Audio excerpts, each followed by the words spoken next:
Okay, up first, and we've never met before. No. Which I am excited about. So nice to meet you. Sonia Shorey, right? Yes. Correct? That's how I see your last name. President and CEO of Invest Ottawa. So what is Invest Ottawa?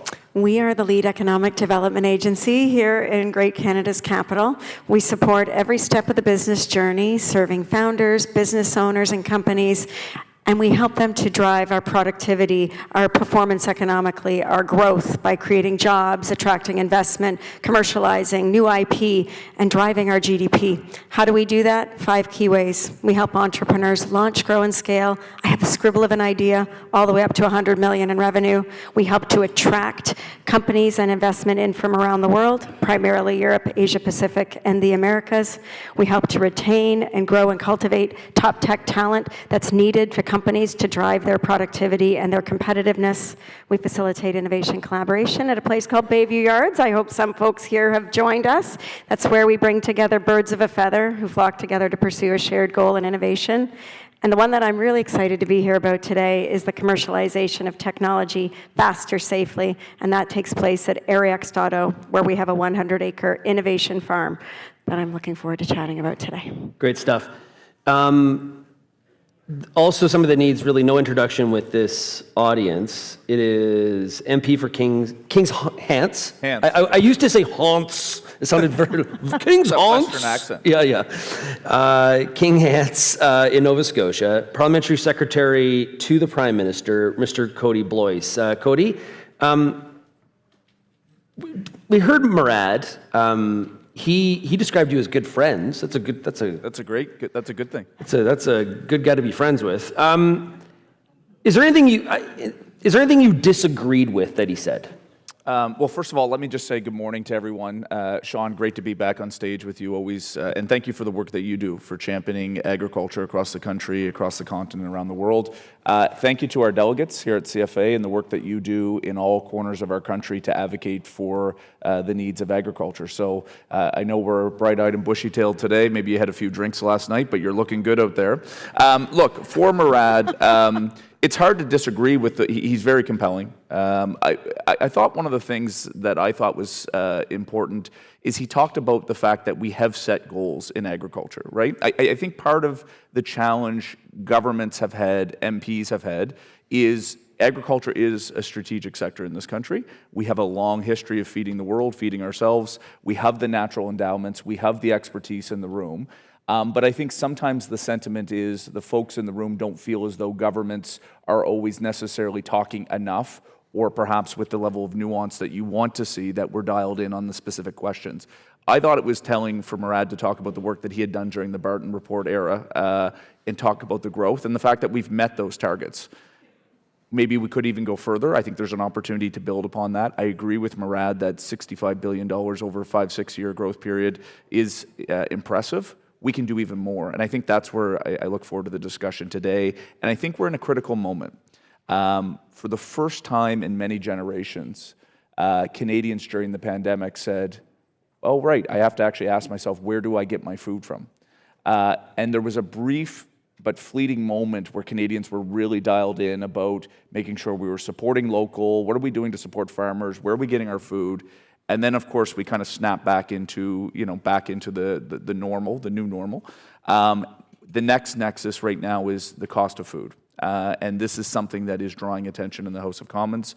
The National Food Security Strategy that the government has announced is going to be forthcoming is a great opportunity for us, I think, to lean in. I say us because I see myself as an advocate in this space, but people who care about agriculture, this is a really important gateway for us to put a policy path forward while government has the attention of the sector. I was here yesterday and I got a little bit itchy about something that's bothering me a little bit is when we have these kinds of panel discussions, and I've been a part of a few in the past 3 years.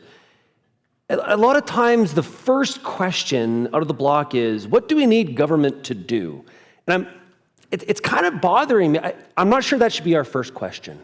Do you think that people are looking to government too much to say, hey, fix it for us? Look, as a self-identified blue business liberal, sure, I think there's limits to what government can do, and I think it is the ingenuity in the private sector, it's the work of our farmers, but I do think that the piece around agriculture and agri-food is, notwithstanding this is driven by private industry, it has a public good. We all have to care about food. It is a national security priority. It's a health priority. And so there is a bit more nuance where I think there is a role for government because of the fact that the commodity that we're producing is something we all need, right? I'll go back. You teed me up about what I disagree with. There was nothing I necessarily inherently disagreed about. But Murad is obviously focused on international trade, markets, Canada feeding the world. That's important. There are many people in this room who either farm or represent areas of this country where that's just not attainable. And I think there's two ends of a telescope when we talk about Canadian agriculture. There are major exporting commodities that are truly feeding the world, that are looking about how we get our product out, and that is extremely important. That is the role of the Government of Canada. But we have to be honest with ourselves. There are small-scale farmers who are competing in more localized markets, who are not exporting, but are extremely important to I would say, the food security fabric of this country. And we have to have policy that tailors to the larger, bigger guys and gals that can ship around the world. And we have to think about what we're doing to build resiliency on domestic policy for smaller farmers and different commodities where that's not reality. So that would be something I think we need to walk both lines at the same time. Totally fair. Can I bring a different perspective or complementary perspective? I think we can also build the technologies that feed the world. We have innovation happening in this country that if we get that right and we bring in all the different players, government, industry, the producers, the regulators, that is a powerful combination. That's where you get velocity, not just pilots, but actually leading to the adoption. We have so much we can harness here. So, Sonia, to that point, you're agriculture agnostic. Like you deal with a lot of different industries. Yes. If we were, this was the Canadian Federation of Forestry or some other industry association, are they having the exact same discussion as what we're having here today? There are all kinds of challenges about how we commercialize faster, better, and get technologies to market into that export pipeline. I think that each sector has unique challenges, opportunities, regulatory conditions, so there are certainly unique elements that you have to address, but fundamentally, these are absolutely the conversations, and we're a big passionate advocate for radical collaboration. At our Smart Farm, we bring many different types of constituents together.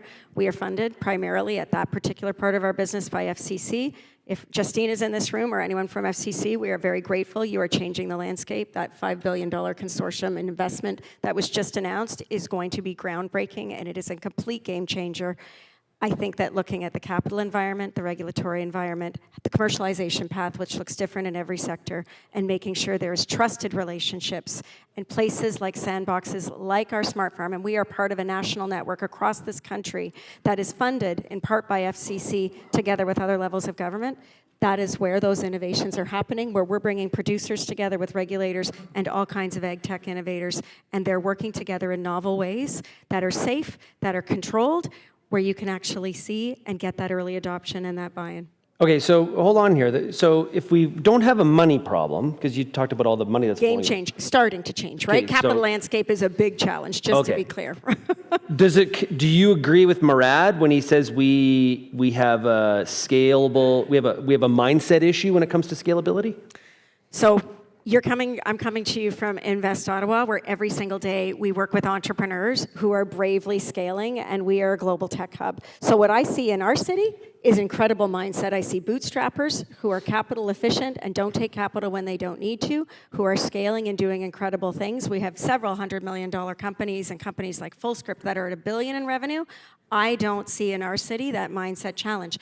I am not deeply inside the agriculture sector. We support and collaborate with. So I think that working together with producers and regulators and government to help bring that entrepreneurial mindset that we see every day to them, then we're getting on the same page and we're working together in a different construct. So I think that's where there's incredible opportunity. We're hopeful because of what we see at the Smart Farm. Yeah, did you agree with the scalable mindset? Look, I would say productivity has been, productivity in general. Slight issue? Look, it's been 40 years. It's been successive federal governments where we talk about productivity challenges in Canada. Some of that is equated to, and you could do a first-year university course probably on why and what are the different factors. Some of this is perhaps some of the branch plants. You know, when we think about the continental relationship, having headquartered companies that are doing business in Canada that have facilities here, but decisions that are not made in the country, maybe we're not getting necessarily the deployable capital, or we have businesses that are coming in and there is large venture capital outside of Canada that's saying, hey, that's a great company, let's go in and just buy it outright. So the work that Ottawa or other folks are doing in that space to try to help make sure that there is domestic capital available, I think is important. Some of this comes with a mentality. No policymaker, I think they would be BSing you if they said that they have an absolute prescription for what we can do. I do want to highlight, though, Sonia mentioned the $7 billion, because it is $5 billion of outside capital, but it's $2 billion that FCC is putting on the table. Like, that's a big deal, guys. That is a huge opportunity. That's, you know, and ironically, it's a one-day news story in the Globe and Mail, and you know we continue to move on. Real agriculture. Real agriculture. Sorry, Sean.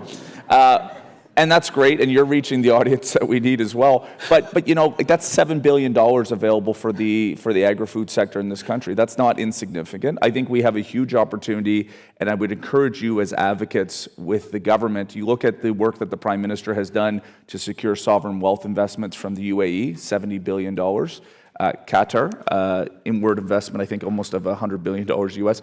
Like, if agriculture shaved off 5% of that sovereign wealth fund and say, hey, when you're investing in Canada, yeah, think mines, think natural resources, think energy, but think agriculture. I mean, there's another $10 billion in already committed foreign money that could come in if the conditions are right and if people want to invest, but that's a huge opportunity. We all should be working on that type of pieces. So I think there's good opportunities. Sean, what I would say is, if we want to talk tech, because I think we should talk primary agriculture, you know, what we're doing for farmers. This is CFA, and yes, Food and Beverage Canada, and the connection between agri-food processing matters because it's about the price points and it's all part of the supply chain.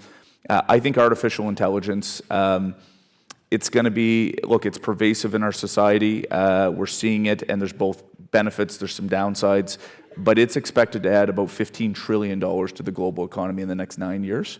I think about all the data that's collected on farm now. How are we using models around AI to improve better farm? Like, as farmers, you are busy doing your work, but how do we create AI models to take all the disparate information that is coming from your barn, from your tractor, from your combine, and what are we doing to actually then use that to create better decision making to make your life easier? This is where the puck is going, and we ought to get serious because it's going to be across the entire economy. But how are we making sure that AI fits in the agriculture context, I think is important. More productive, more profitable, higher performing. I would take that one step further. So AI is absolutely a key horizontal platform. I 1,000% agree. Where we're seeing a lot of technologies, where we're working with producers and farmers at our innovation farm, is in areas like robotics, where I look at Chuck Haggerty's farm in southwestern Ontario and how they're bringing robotics to our farm and enabling producers like the Fosters to actually experiment, put that to work, and determine what the key learnings are, and then sharing that with others. Or Greenlight, which is working with us and the opportunity in the biologics space, right? Again, taking data and working with regulators. They're basically taking away a lot of the chemicals that enable producers to eliminate pests in a way that makes them inert. However, they require a lot of regulatory support. So leaning in and addressing that specific challenges together with producers as early adopters, and then being able to share that with others, there's a lot of opportunity. We see that as a really exciting potential that we're leaning into with other innovation firms across the country. Okay, so both of you have mentioned regulation. And what I find interesting is that in Canada, when we talk about the regulatory space in agriculture, we many times compare ourselves to the Americans. And we're like, oh, if only we could move as fast. Well, when I'm in the US, I will tell you they don't compare themselves to Canada. This shouldn't surprise you. They compare themselves to Brazil. And their comment is, those Brazilians are moving so fast. We're so slow, we got to keep up. So if you skip the US and you go Canada to Brazil, we've got a big gap. So what do we need to do in the regulatory front? Cody, not to throw some partisan stones, but the regulatory red tape has been a discussion point, but has not been necessarily like the wow, boom, bah, yes, there's the regulatory reform we're all looking for. So I think the platform that we had, and I won't be too partisan, but I'll say I actually was very proud of the platform that we had. Obviously, briefly, I had the opportunity to serve as the Prime Minister's Agriculture Minister. We have some commitments that we've made, and I would encourage you as delegates to continue to remind the government of how much you like that priority, if you do, around putting economic and commercial lens on the decisions of CFA and PMRA. Now, I had a conversation with one of your delegates here today. We as advocates need to recognize that CFIA is respected around the world. It is a gold standard in terms of food trust and food safety. It is not our job to denigrate that organization. It is our job to encourage policymakers to give more flexibility and regulatory agility to the work that they do to not compromise on public safety, not compromise on environmental safety, but allow that agility that you're talking about, Sean, to move quicker. So I think you will see things in the days ahead around some adjustments and some policy tweaks that we can do to give our regulators even more tools to move quicker without compromising. PMRA is the other one. I know there's frustration. We saw Premier Smith and Moe write about Strict 9.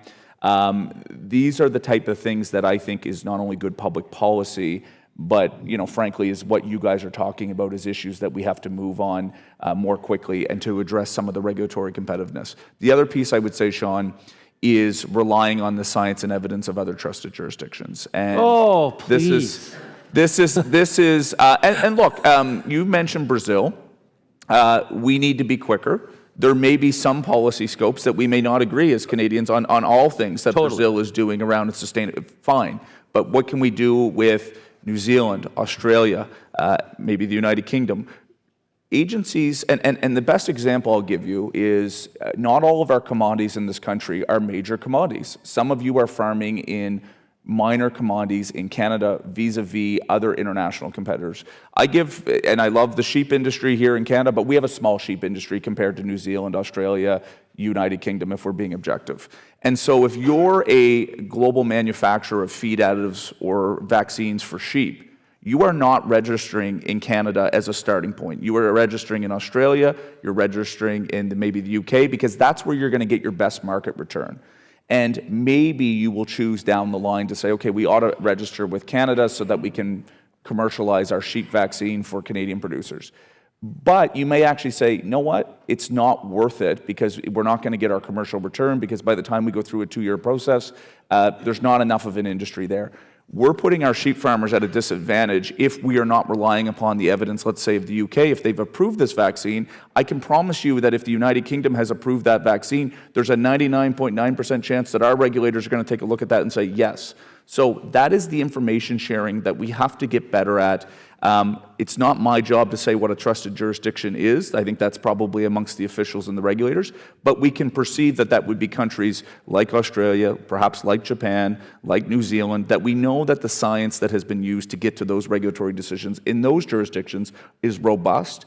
We ought to use that to expedite or perhaps even have a mirror and say we accept it as our principle here in Canada. Well, and again, I'm supposed to be the moderator, but I'll be a panelist for 2 seconds. If we are testing a product in Grand Forks, North Dakota, and it proves to be usable and safe and fine for the wheat crop or the soybean crop, why we cannot take that data to approve a product to be used in Manitoba right across the line is insane to me.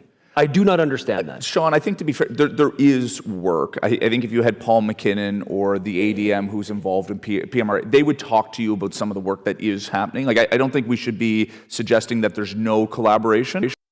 As politicians, we got to kick down that door and say, no, it's not just like we want you to talk to each other. We really want to process, and it might have to be built into the regulatory structure, if not legislation, order in council. So this is the work that I think, I know Minister MacDonald is passionate about this as well.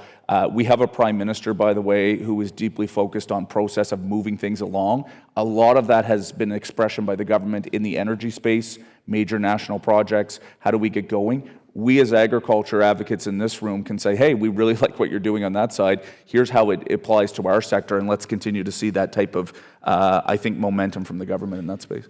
Go ahead. Can I link this back to the mindset discussion that we opened up with your Yeah, first question? go ahead. The opportunity to bring regulators together with some of those bold, innovative entrepreneurs, ag tech companies that are working in any one of the innovation firms across the country, gets them exposed, gets them an opportunity to be in on the ground level of different technologies that we can commercialize right here to be leading the world.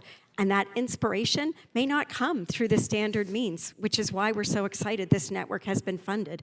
It enables exposure and opportunity for learning on the ground, not just with the tech folks, which they may not necessarily see as immediately relevant, but in pilot projects and in sandboxes where we're bringing producers together with that data, with those technologies, and policymakers. We have all kinds of elected officials that come and visit and want to see what's happening on the farm.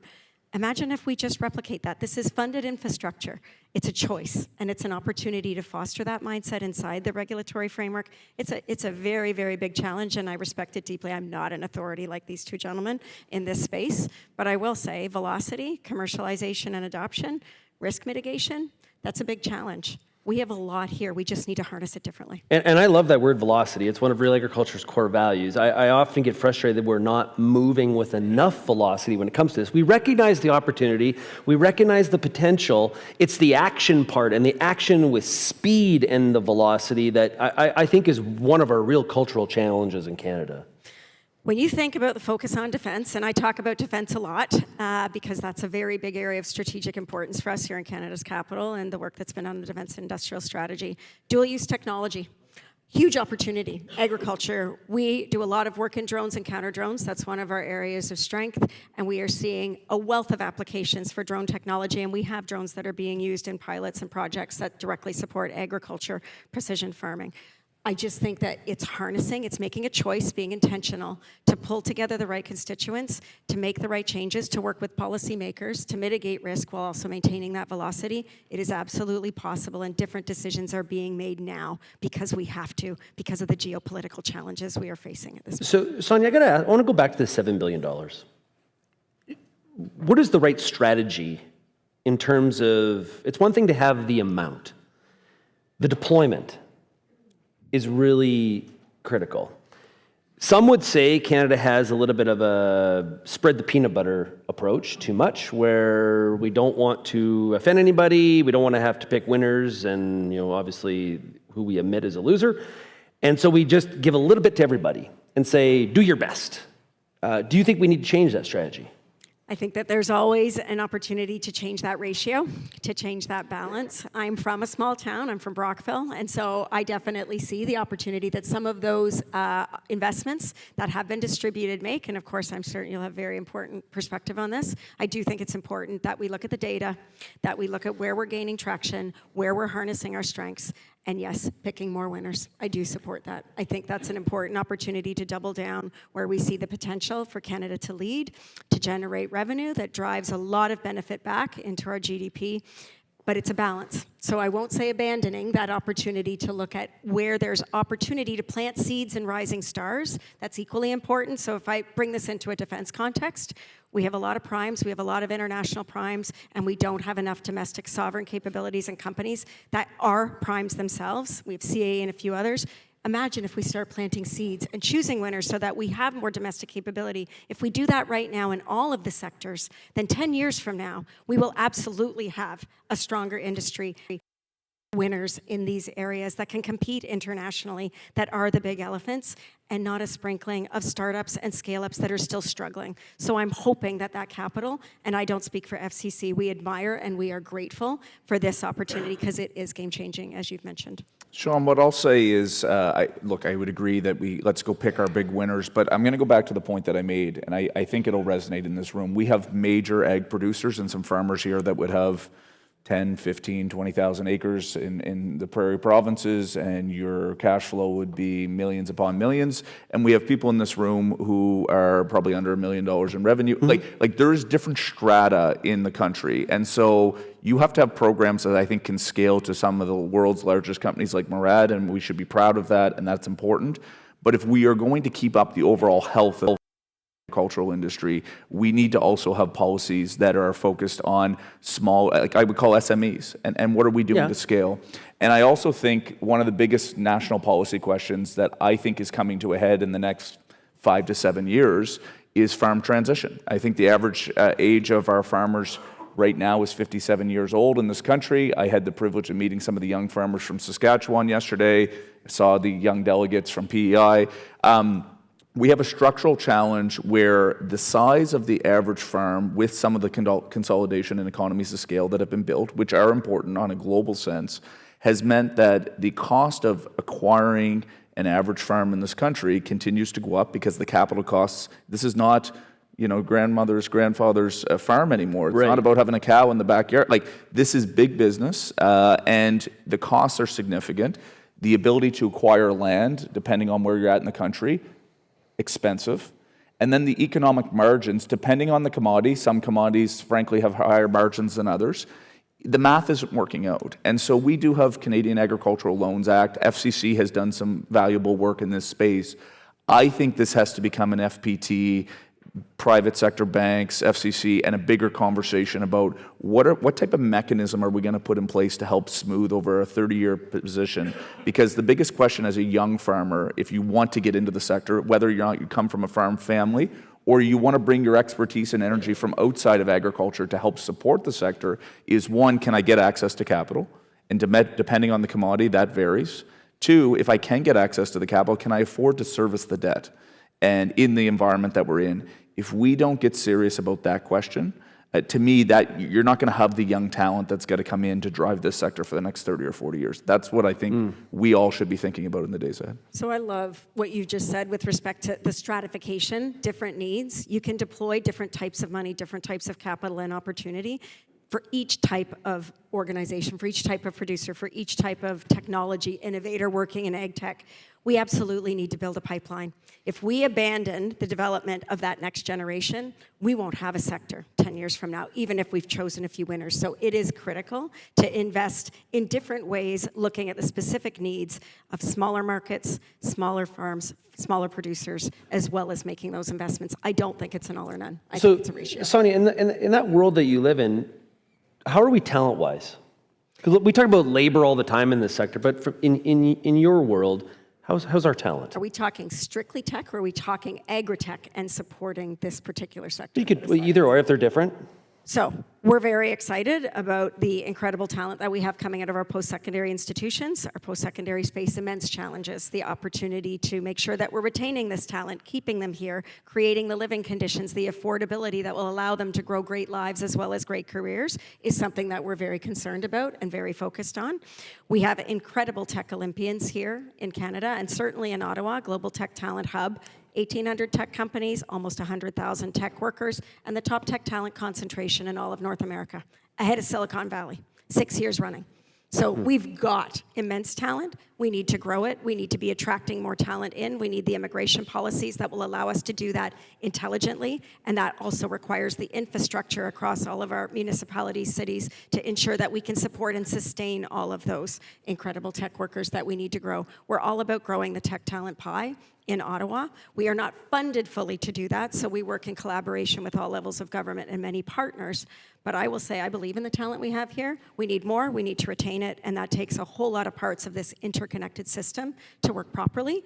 Within the agri-tech space, we certainly talk to a lot of producers who are concerned about the future pipeline and the next generation producers, that it's not as sexy an area, and that the opportunity to look at technology and innovation is one of the hooks that will get more emerging talent into this sector, because they will see it as something that's really new and really novel, in addition to the incredible, valuable, essential work that producers, including anyone in this room, does for our country and our world. So ag tech's not sexy. What do those tech students think is sexy? So we're working with robotics, drones, robotics, humanoids. Those are incredibly sexy technologies, biologics that enable us to do things to create a more sustainable world while also being productive, profitable. That's incredible. So sustainability, something we see, particularly in the young talent that we're working with, whether it's in our post-secondaries or our companies, sustainability is critical. And I know it's not getting a lot of airplay today. I'm certain it's going to get a lot of airplay in this room.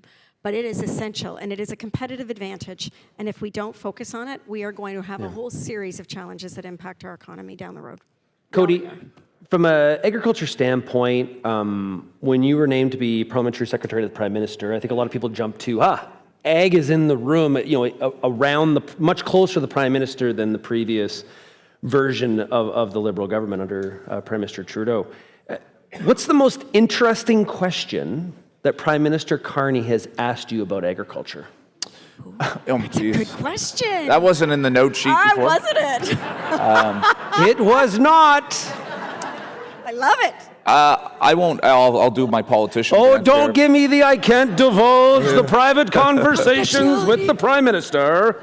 Here's what I would say. The Prime Minister, and this is just for the benefit of this room, because again, sometimes the framing of how we get in here is, geez, and I think one of the questions is agriculture a priority for this government? Yes, it is. And if you need to hear that again, yes, it is. The Prime Minister's speech in Davos, he referenced countries need to be able to feed and fuel themselves. Those are the types of languages that he's bringing in. If the Prime Minister were here, would he know every intricate BRM policy?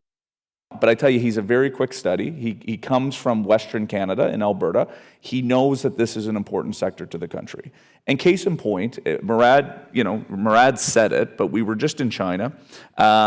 He made a decision around that trade arrangement that was in the national interest that mattered for agriculture and agri-food process. Those are not easy discussions. There was certainly some political challenging around how we had to frame the auto piece, which again, I think is actually an investment opportunity in this country. But he chose to put agriculture, he chose to put the commodity groups, by the way, of Western Canada, where we don't have a lot of incumbency, because he believes that's in the national interest. So, look, I can't recall a specific ag question. It's usually I'm going in and briefing him, and he's asking about it. So he was very curious about the trade arrangement when we were getting it, how it would land. It's not a perfect solution, but I think it's a much improved market access. We've had the conversation with the canola guys and gals. Boats are on the water, and we're going to continue on that. I know there's other commodities represented, whether it's beef. We have some work to do on pork. But certainly on peas, that's a huge deal in the context where India, there's challenges. Absolutely. So that's my way. I know we've got 10 minutes, and I do have to hop out right at 9:30, so I don't mean to be rude if I have to jump out. We'll let you. Okay, so lately, and I heard this yesterday, the industry needs to talk less to the government about being commodity producers and more about being food producers. Murad mentioned this industry is about food security and energy security. It feels like those are different paths or different, verbiages.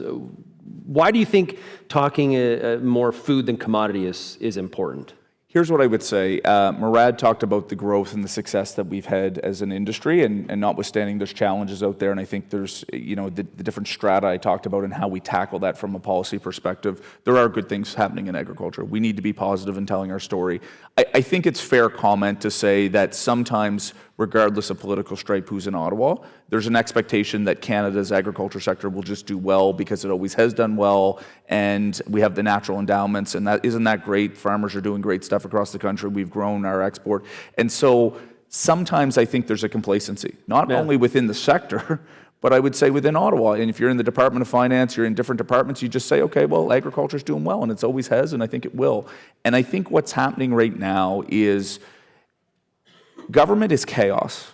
Every single day, if you are governing a G7 country, there are issues coming up all the time that you have to deal with across the entire spectrum.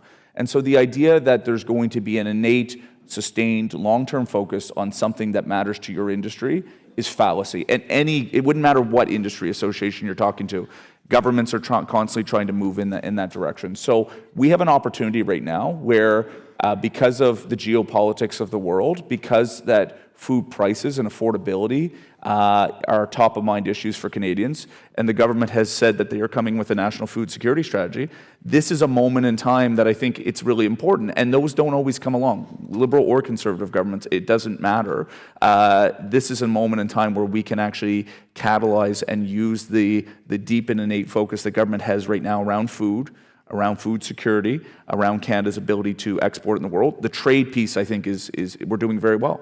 I really do. The Prime Minister is building those markets. I would agree with Murad. It is the time of industry to follow where the Prime Minister is helping open these markets. And if we just kind of rely on our laurels about the existing markets we have, we're missing out on opportunities. So I would say right now is a good opportunity. Sorry. There's an opportunity, I completely agree with you. There's an opportunity to mobilize right now, given the investment and the strategy that's being made, and leaning on execution-based arms and agents within your community. So here in Ottawa, we have the Innovation Farm. There are 4 of them.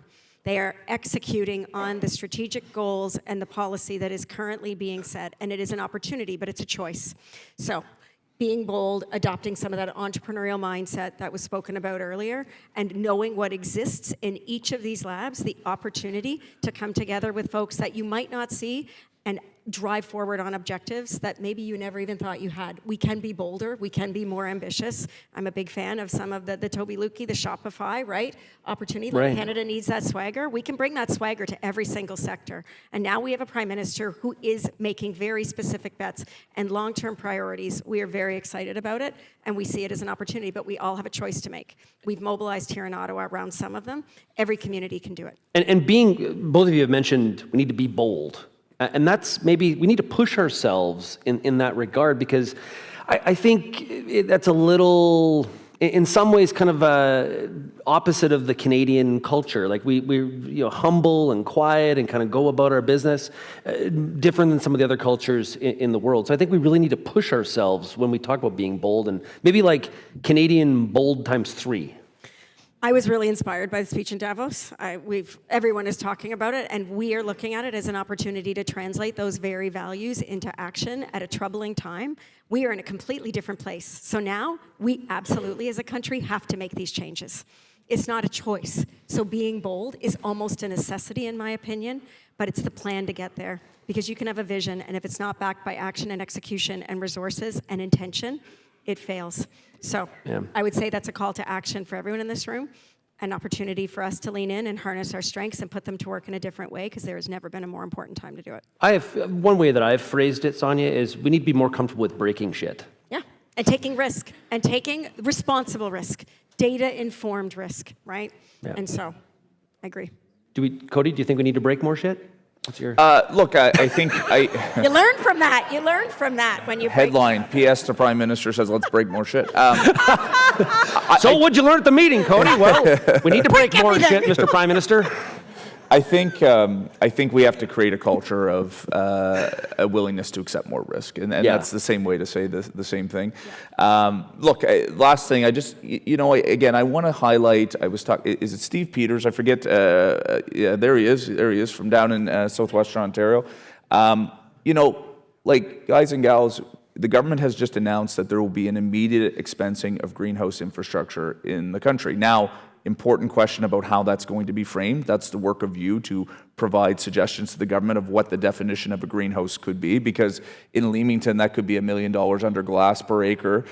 In Kings Hants, that's probably more of a $250,000 type of tunnel with hydroponics for our strawberries. So greenhouse infrastructure will differ, but what an amazing opportunity to be able to write that off your taxable income and immediately expense it. That is a huge, huge opportunity for agriculture. We need to be talking more about that.